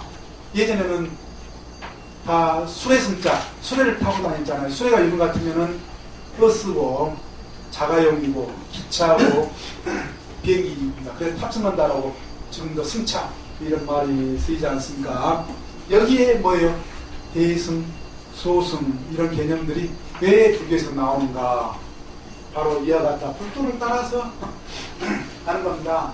그래 사람들에 따라서는 대승의 길, 소승의 길, 대승의 길은 자타일시 성불도 너나 모두가 함께, 즉 지혜와 자비가 균형, 조화롭게 지혜와 자비가 조화롭게 균형 있게 가는 길을 대승이라고 한다. 또 지혜만 가지고 자기 중심적으로 자기의 어떤 깨달음만을 목적으로 그렇게 소극적으로 자기 중심적인 그런 공부를 하는 스타일, 성향을 어떤 스타일이라고요? 소승이라고 한다. 이런 개념입니다. 불교에서요. 그래, 지금 뭘 타고 가는지 또는 나중에 이제 이 부분은 더 공부를 하도록 하겠습니다. 우리가 대승불교 공부에서 이 부분에 나옵니다. 어디쯤 가고 있는가? 지금 나름 가면서 불교 공부는 보면서 간다 라고는 있습니다. 보면서 간다. 분명히 보면서 간다. 자기가 지금 어디쯤 가고 있는가? 공부를 해가 불교가 다른 종교와 다른 것은요, 다른 종교는 구원될지 구원되지 않을지 그건 누구만이 알고 있다라고 그래요. 예를 들어 기독교 같은 경우 신만이 알고 있다라고 하는 거예요. 신의 선택에 있어서. 예. 그렇지만 불교는 어때요? 분명히 자신이 알고 있다. 무엇보다 자기 자신이 알고 있다라고 합니다. 어디쯤 가고 있는지, 지금 공부가 어느 정도 되고 있는지, 그건 뭐 쉽게 이야기해서요. 지금 우리가 번뇌가 어느 정도 일어나는지, 사람과의 관계에 있어서, 일의 관계에 있어서, 경계에 끄달리면은, 공부가 안 돼가지고, 감정, 예, 끄달리면은, 기분 나쁜 일 있으면, 어떤 사람은 며칠 만에 나와요. 불교 대학에요. 서로에서 서로 틀어져가지고 싸우면은요, 감정이 상해가지고, 뭐, 달래가지고도 뭐, 한 달 아예 안 나와버릴 수도 있고요. 예. 그렇지만 바로 그냥 극복을 해서 예, 이 공부 수준에 따라 가지고 다 다르다라고 하는 것입니다. 예, 끄달림, 장애, 그러니까 마음의 장애가 많으면 많을수록 어때요? 우리 반야신계 신무가의 무가이고, 마음의 장애가 많으면 많을수록 힘들어요. 번뇌가 많고, 그걸 스스로 사실은 어느 정도 알고는 있다. 다 알고 있습니다. 그리고 불교 공부를 열심히 하다 보니까는 인생이 이제 갈수록 가벼워진다. 예전에는 그렇게 힘든 무거웠던 인생이 가벼워져서 아주 원활하게 잘 돌아간 것 같이 이렇게 느껴지는 것 같죠. 수레가 잘 돌아가는 것 같은 그런 어떤 느낌이 다 있을 겁니다. 예, 이토록 예, 부처님의 생애. 그런데 우리가 여기서 이제 빠뜨린 게 있습니다. 부처님 탄생계가 굉장히 중요해요. 제 자료집에 나와 있듯이 부처님은 그 태어나시자마자 오른쪽 옆구리로 태어나셔가지고 예, 천상천하 유하덕전 삼계에 가다간지 이런 그렇게 사자와 같이 아주 우렁차게 지셨다라고 하는 겁니다. 거기도 이제 거의 뭐 이건 다 뭐 옆구리로 태어난 것은 상징적이다. 문화적인 어떤 요소가 있다라고 하는 것입니다. 그리고 태어난 얘가 그냥 바로 그냥 걷는 것은 거의 뭐 불가능하다라고 하는 것입니다. 그래서 제가 그렇게 보살님들 뭐 낳은 경우가 다른 불교대에서도 제가 학교에서도 뭐 가끔 이렇게 물으면 거의 손 안 드시더라고요. 그 지금 그렇게 태어난 자식 반다고 나중에 생각하거든요. 그런데 그래 굉장히 문학적인 상징적이다라고 그렇게 가끔 또 이야기하다 보면은 그래서 안 믿는다. 그 믿음의 종교는 믿음이라고 그러잖아요. 그건 뭐 믿어야 되는가 안 믿어야 되는가 했을 때에 그래 믿는 분 뭐 있으시냐고 그러면 다 안 되시는데 노보살님들도 잘 안 되시더라고요. 예, 그런데 제가 그 동대에서 여기 평생 교육을 해요. 한 그분이 이렇게 어느 절에 신도장이시라고 그러는데요. 그분은 자기 믿는데요. 다 이제 믿습니까 하니까는요. 다 믿는다고 하는데 한 분만 믿는다고 그러는데 왜 믿느냐 하니까는요. 자기 그 집에서 어렸을 때 시골에서 그 송아지 나는 걸 많이 봤대요. 송아지가 나면 바로 나가지고 걷잖아요. 예, 그러니까는 부처님 위대한 성인으로 나셨는데 그 미물 축생도 바로 걸을 수 있는데 왜 부처님 위대한 분이 걸을 수 없겠느냐 해서 자기는 믿는다고 그러더라고요. 그래서 그건 뭐 믿음이야 자유니까 그 스님만 믿으시라고 그렇게 했는데 그래서 한번 웃은 적이 있어요. 그런데 제가 왜 이제 이 말씀 드리냐면 최근에 저 이제 신문 관련해가지고 저는 굉장히 유심히 이렇게 체크를 해놓고 그러는데 작년인가 브라질에서 헤이터피로 한번 나왔어요. 낳자마자 걷는 아기가 동영상으로까지 하고 동영상으로 봤습니다. 있더라고요. 그래서 함부로 또 이런 이야기해서는 안 되겠다 싶은 생각이 들기도 해요. 그렇지만 일반적인 것은 그렇지는 않죠. 아주 예외적인 그런 경우에 이제 걷는 예도 브라질에서 있었습니다. 헤이터피로. 그래 동영상까지 있더라고요. 제가 그 확인해 봤습니다. 아무튼 그런데 이제 거기에서 이제 부장님께서 뭐 칠보를 뭐 걷고 그래서 뭐 오른쪽 손은 하늘을 왼쪽 검지는 또 뭐예요? 뭐 땅을 하면서 그렇게 이제 우렁차 외쳤다 했는데 그 이제 상징이 다 들어가 있다. 거기에 이제 7걸음도 이제 우리가 육도윤회를 벗어나는 한 마지막 한 걸음을 이렇게 점을 찍는 이런 어떤 의미 등에 몇 가지 의미가 교리적인 그런 어떤 의미를 저기는 심어놓은 겁니다. 예전 사람들은 이런 어떤 상징이나 비유를 통해서 더 빨리 이해를 했기 때문에요. 그리고 이 부처님 태어난 애가 바로 뭐 말을 할 수가 있겠습니까? 그런데 천상천하 유아독점 삼계계고 아능한지 이 천상 하늘이나 하늘 아래라 오로지 내가 뭡니까? 이 존귀하다. 그 이유는 뒤에 나오죠. 어떤 이유로 나옵니까? 삼계 계공 아담한지로 삼계, 욕계, 색계, 무색계 모든 이 우주의 모든 중생계 모든 생명세계의 괴로움, 고통을 내가 마땅히 다 건지겠다. 그러니까는 가장 위대하다, 존귀한 존재다 라고 하는 것입니다. 우리는 이제 우리만 알고 자기만 알고 사는 사람이 있어요. 자기만 알고 사는 사람.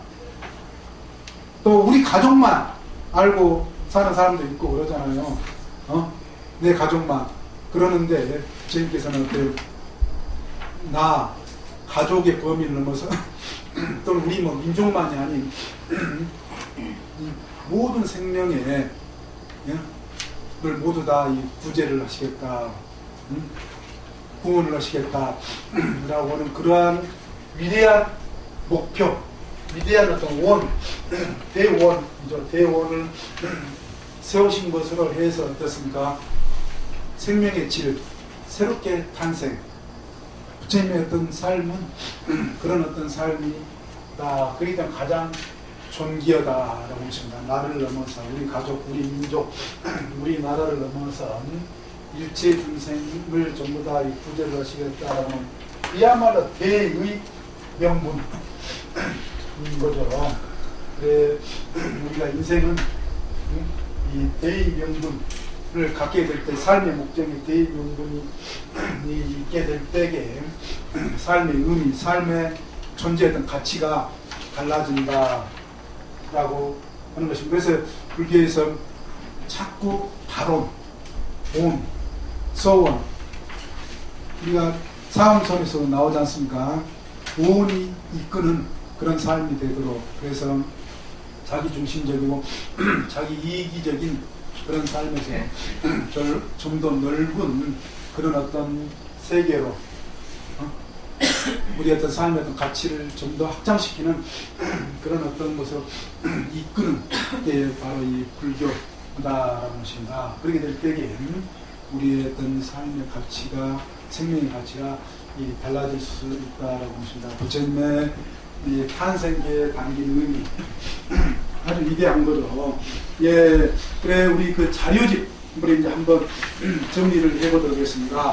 탄생기에 나머지 오도성, 저는 이걸 오도성이라고 그렇게 불교신문에도 그렇게 내고 많이 선전 홍보를 하고 있습니다. 그래서 지금 이제 이 기제를 오도성으로 그렇게 받아들이는 학자들도 또 불교인들도 이제 있는 것 같습니다. 늘어난 것 같습니다. 부처님께서 이제 깨달음을 바로 이루시고 나면 저 이제 그 어떤 앞뒤로 그 맥락에서 그 부처님의 이야기가 담겨져 있는 경전에 담겨져 있는 내용입니다. 그래서 저는 이걸 오도성으로 그렇게 받아들이는데요. 거기에 이제 그 오도성을 우리말로 이렇게 풀어보면 지극한 마음으로 수행하는 수행자에게 만법이 드러날 때 또는 뭐 밝아져올 때 모든 유혹은 사라져버린다 라고 했습니다. 만법이 드러난다 라고 했습니다. 만법이 드러난다. 네. 이걸 이 한문으로 뭐 이렇게도 표현이 되는 것이 있습니다. 만법 효율로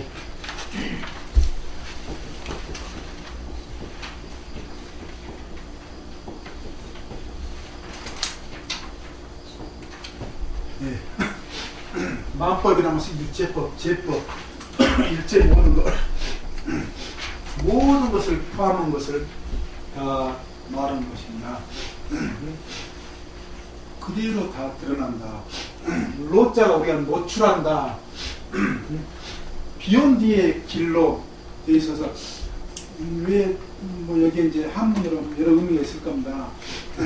예, 노출, 예, 노출 확연하게 이렇게 드러난다. 분명하게 확연하게 드러난다. 일체법이 예, 굉장히 중요한 것 같습니다. 이 기절이 저는요. 대단한 의미를 주는 것 같아요. 그냥 자기가 머릿속으로 이것저것 따져가지고 이럴 것이다 라고 했던 그런 계기를 깨달음, 완전한 깨달음, 마지막 궁극적인 어떤 경지의 어떤 계기가 되는 사건으로 이야기가 되는 것이 아니라요. 일체법이 한꺼번에 동시에 어떻게 해요? 드러났다라는 것입니다. 드러났다. 자기가 추적해가지고 가늠해가지고 이것이다 저것이다 결론 내린 것이 아니라 저절로 드러났다. 예, 굉장한 의미 같습니다. 저절로 드러났다. 우리가 어떤 예를 들어서 우리가 감춰놓은 비상금, 요즘은 통장으로 감춰놓기 때문에 뭐 그래 통장 잃어버릴 염도 없고 뭐 잃어버렸더라도 다 찾지만 예전에 그래 조금씩 꼽을 쳐서 그래 장롱 어디에다가 감춰놨는데 너무 신경 쓰다 감춰놨다가 잃어버렸을 수 있어요. 뭐 다른 일이 바쁘다고 그러다 어느 날 어떤 계기에 의해 가지고 그걸 아주 깊이 감춰놓은 그 장소를 무릎을 탁 치고 알게 된 그런 계획이 있었던 적이 있습니까 없습니까? 있어요. 예. 예. 마치 예를 들면 그와 같지 않을까라고 하는 겁니다. 예. 어떤 계기, 아까 기연이라고 그랬지 않습니까? 어떤 계기에서 이야말로 벼락같이 일순간에 완전하게 다 다가온다라고 보십니다. 자기가 이것저것 이럴 것이다 저럴 것이다 가늠해가지고 추리해서 추리 상상 이런 계속 결론 내린 결론이 아니라는 것입니다. 말 그대로 있는 그대로 세상 이치 있는 그대로 이걸 불교에서 뭐라고 부릅니까? 진리, 여여, 실상 여러 말로 표현이 됩니다. 이 궁극적인 경지가 이건 이런 어떤 경지 진여, 여여 예, 뭐 실상 여러 수 없는 말이 있습니다. 이런 어떤 궁극적인 경지, 이런 경지가 일시에 확연하게 완전하게 드러났다. 별로 일체법이. 그래 이제 깨달음에 대한 감을 조금씩 이제 잡을 수 있는 겁니다. 아, 이런 경지가 저런 어떤 경지와 함께 그야말로 완전하게 홀가분해져 버린, 완전하게 시원해져 버린 그런 경지다. 여러분 지금 10분 정도 남았는데요. 하여간 모도성 이 깨달음인데 뭐 여러 더 이야기가 또 이렇게 그 깨달음의 그 성격을요 살펴보면 뭐 좋겠죠. 그런데 아무튼 이런 정도로요. 그리고 이제 깨달음을 이렇게 이제 이루시고 난 다음에 부처님께서 첫 번째 이 만난 목박가라고 하는 사람들이 대화가 이 경전 속에 나옵니다. 어떻게 말씀을 하시냐면 나는 모든 것을 극복하는 사람이다. 극복을 했기 때문에 뭐예요? 승리자이다 라고 하는 거죠. 그리고 모든 것을 아는 자이다. 이걸 일체지자라고 하는 것입니다. 일체 만법이라는 것은 일체라는 만법, 그리고 일체법 동의어입니다. 또는 제법이라고 하는 말로도 또한 이 동의어고요. 예, 예, 만법. 그래 모든 것은 아는 자이다. 일체지자다. 모든 본래로부터 완전히 벗어났다. 모든 것을 떠나 있다. 가래를 내라는 것으로부터 해탈하였다. 갈증나는 욕망, 갈증난다. 갈증나는 욕망이라고 하는 겁니다. 우리 삶은 갈증, 끊임없는 갈증 속에서 더. 그렇죠? 예, 끊임없이 뭔가 원한다, 욕망한다. 그런 갈증나는 욕망으로부터 완전히 벗어났다라고 하는 것입니다. 해탈했다. 예. 내 스스로 깨달았다. 그 누구를 스승으로 하겠는가? 그걸 한문을 무사두고 라고 합니다. 뭐 스승 없이 듣고 깨달음을 얻었다. 무사두고로 한문으로 그렇게 번역이 되어 있는데 왜 그렇게 씁니까? 만약에 스승 어떤 스승으로 인해서 깨달았으면 그 스승이 뭐가 되어버려요? 우리가 모셔야 될 지금 부처님 되어버리는 거죠. 그런데 부처님은 최초, 그렇기 때문에 최초에 우리가 부처님으로 그렇게 받아들여 지금 신앙하고 있는 거죠. 나에게는 스승도 없고 나와 같은 어떤 사람도 없다. 인간의 세계에서나 신들의 세계에서도 나와 견줄 만한 사람은 없다. 신들의 세계에서도 예, 인간계 위에 어떤 세상이 있다고 합니까? 천상계. 인간계 아래에 뭐가 있다고 합니까? 예, 수라계. 그 다음에 어떤 게가 있다고 합니까? 축생계. 그 다음에 어떤 세계가 있다고 합니까? 아기계. 그 다음에 지옥계. 이 부분은 제가 언제나 강의 첫 시간에 육도에 관한 설명을 해드리는데 이번에는 제가 건너뛰었습니다. 다음에 설명해 드리기 위해서요. 이걸 육도윤회, 인간계는 여기에 위치했죠. 천상계가 인간입니다. 그래서 물론 여기까지도 다 스승이신데요. 천상계 신들에게까지도 부처님과 스승이시다. 이 불교에서 신에 대한 개념 굉장히 흥미롭습니다. 우리가 잘못 알고 있는 경우도 많고요. 저래 법당에 가면은 어떤 단이 있어요? 신중단. 여러 신들에 대한 그 신이 어떤 존재들인가 우리가 잘못 알고 있는 경우도 있고 그러는데요. 다음에 이제 기회가 되면은 제가 불교에서 신을 어떤 존재를 말하는가 한번 말씀드릴 기회가 있을 겁니다. 예, 나와 견줄 만한 사람은 없다.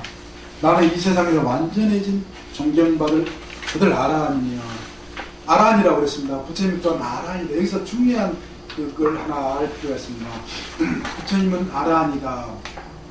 스스로 아라한이라고 그러신 겁니다. 즉 아라한의 개념 기본 당시에 그 인도에서요 아라한 개념이 뭐냐 아라한이란 최고의 성을 의미한다. 예, 그렇기 때문에 아라한이라고 하셨다. 저리 가면 응진전 있죠. 나한전, 예, 침육나한, 오백나한 다 아라한전입니다. 최고의 성이면 나홀로 일체를 깨달은 붓다이다 부처님입니다. 여기서 최초로 스스로 선언을 하는 겁니다.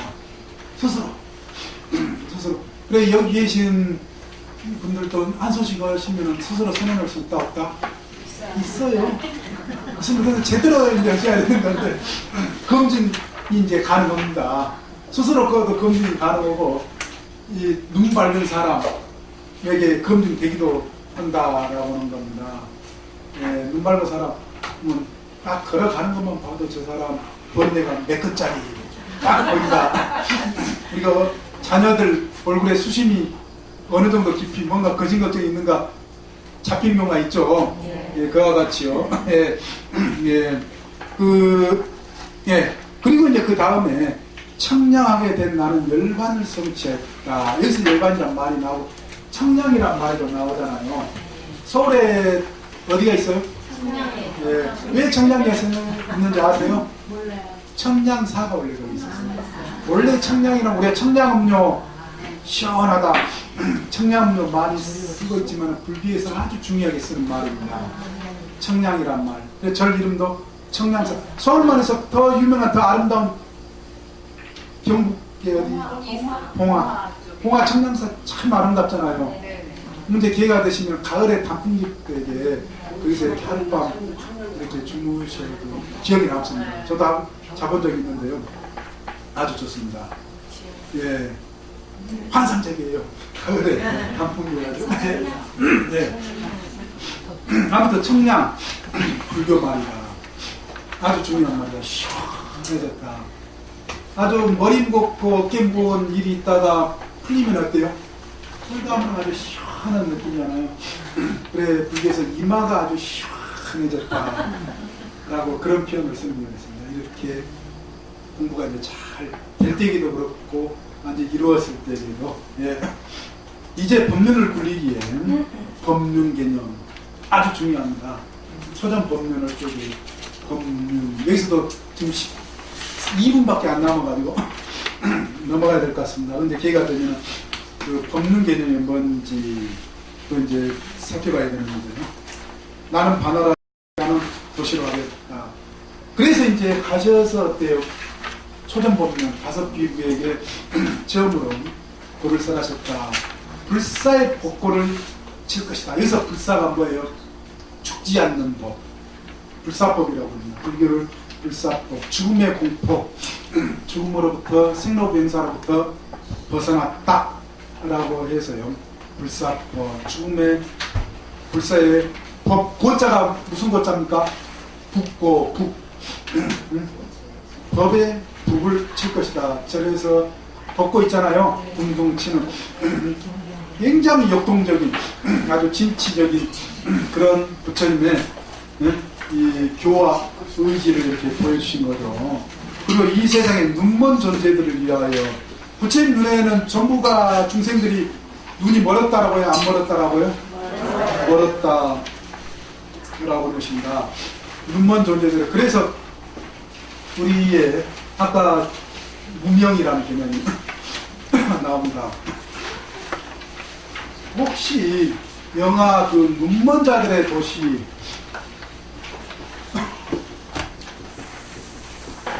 보신 분 계신가요? 눈먼 자들의 도시? 뭐 이탈리아 사람이 그 만든 영화 같은데 저는 봤거든요.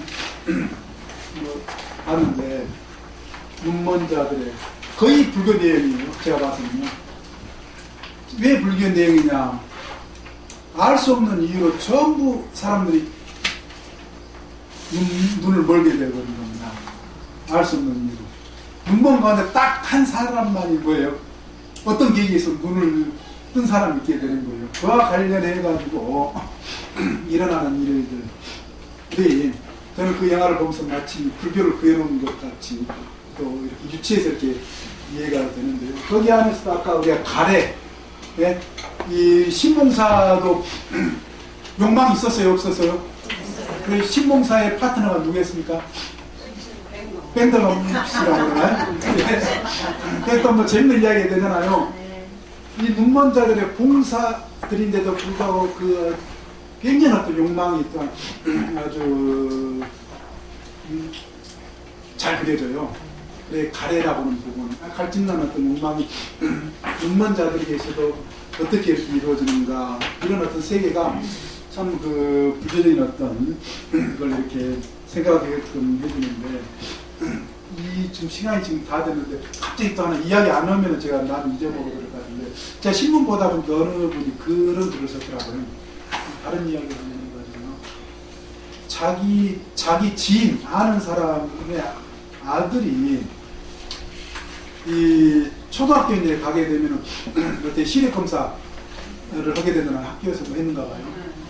그런데 가서 이제 그 전에 뭔가 좀 이상했긴 했는데 그 부모가 유심히 못 본 거예요. 텔레비전 뭐 보면은 좀 찡그리게 보고 뭐 이런 뭐는 있어서도 뭐 바쁘다 보면 그럴 수가 있겠죠. 그런데 가서 보니까는 시력에 근본적으로 이제 문제가 있는 어린이였다라는 것입니다. 사물을 제대로 다른 보통 정상인 어린애처럼 이렇게 볼 수가 없었던 거예요. 예. 그런데도 이제 그 애는, 걔 입장에서는 뭐예요? 다른 애들도 전부 다 그렇게 보는 줄 아는 겁니다. 전부 다. 예. 그래가지고는 이제 그, 뭐죠? 그, 안경원이라고 그러나요? 뭐 병원에 가서 이제 측정을 해보면 안경에 가서 안경을 맞춰서 이제 제대로 이제 안과에 가서 이제 보고 안경을 쓰니까 얘가, 첫 탄성, 첫 일성이 뭐였느냐? 엄마, 세상이 이랬어? 세상이 이렇게 보였어? 라고 하더라는 겁니다. 예. 그 이야기를 들으면 그 글을 저는 신문을 보면서 깜짝 놀랐어요.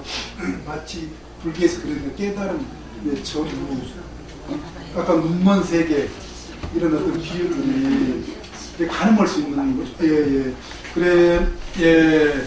그 부처님께서 이제 국밥가를 만나서 첫 이렇게 만나서요. 그 하신 걸 통해서 우리가 말씀하신 걸 통해서 깨달음의 세계를 또 부처님의 존재에 대해서 어떤 분이신가 또 깨달음 가장 핵심 개념이 깨달음이 뭔가를 가늠할 수 있는 건데요. 여기까지 오늘 이제 시간이 다 돼서 그렇습니다. 부처님 생애, 부처님 개념가요. 뭐 대략 살펴본 것으로 하고요. 다음 시간에 전부 나머지 부분을 또한 우리 이번에는 뭐 강의 10회에 걸친 강의 때문에 또 뭐 시간 여유가 될 것 같습니다. 네, 이만 마치겠습니다.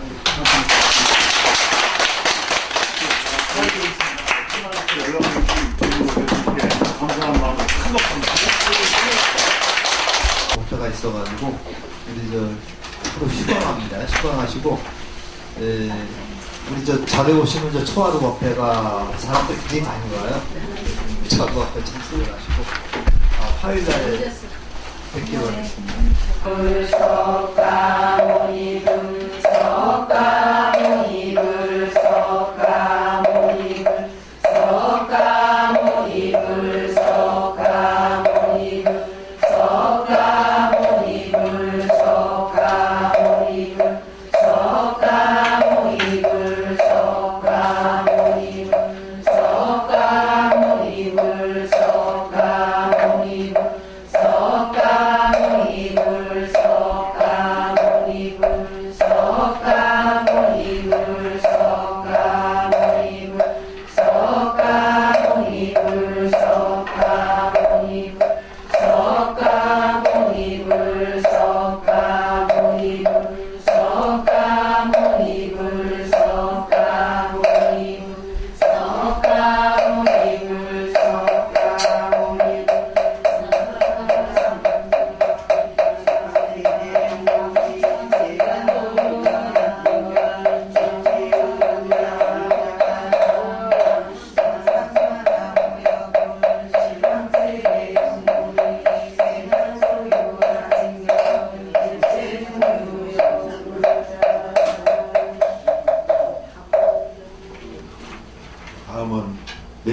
큰 소원을 세우는 사홍소원을 빌리십니다.